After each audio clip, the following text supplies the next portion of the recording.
ભાદરવા સુદ આઠમે ધરોની પૂજા કરવી, આખો દિવસ ટાઢું ખાવું અને પ્રાર્થના કરવી કે ધરોની જેમ અમારા કુળનોય વંશવેલો વધજો. સાસુ ને વહુ હતા. ભાદરવો મહિનો આવ્યો, ધરો આઠમનો દિવસ આવ્યો. સાસુ કહે, વહુ વગડે ઘાસ લેવા જાઓ.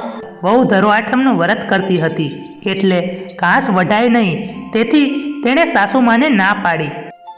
સાસુ વહુને છણકો કરતી કહે, તને ઘાસ વાટતા બળ આવે છે એમ હાલ મારી સાથે, તને એકલીને નહીં ગોઠતું હોય. એમ કહેતી સાસુ વગડે ઘાસ લેવા ઉપડી. વહુએ છોકરાને કોડિયામાં ઊંઘાડ્યો અને દાંતાડું લઈને સાસુની હારે ઘાસ લેવા વગડે નીકળી. વહુનો ઘાસ વાળતા જીવ હાલતો નથી. ધરો આઠમના દાડે લીલું તરણું કેમ વઢાય? સાસુને ના કહે તો સાસુ છણકે થાય. છતાંય વહુ તો ધરો ધરો સાચવતી જાય અને બીજું ઘાસ વાટતી જાય.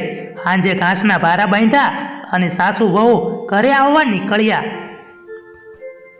ગામના ઝાંપિયા આવ્યા અને જાણવા મળ્યું કે તેમના ઘરને આગ લાગી છે. સાસુ તો બે બાકડી બની ગઈ. તેણે ભારો નાખી દીધો અને ઘર ભણે દોટ મેલી. ઘરમાં વહુનો છોકરો સૂતો હતો.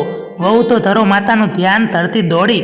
સાસુ વહુ ઘરે પહોંચ્યા ત્યારે અડધું ઘર બળીને ખાખ થઈ ગયું હતું. સાસુ માથું કૂટવા લાગી, પોક મૂકીને રડવા લાગી. વહુ તો ધરો માતાને વિનવતી જાય અને ભગવાનને પ્રાર્થના કરતી જાય. કમાડ પાસે ગઈ અને હળવેકથી કમાડ ઉઘાડ્યું અને જુએ છે તો છોકરાને ઘોડિયામાં ધરો વીંટળાયેલી હતી. આગ એનાથી છેટી રહી હતી.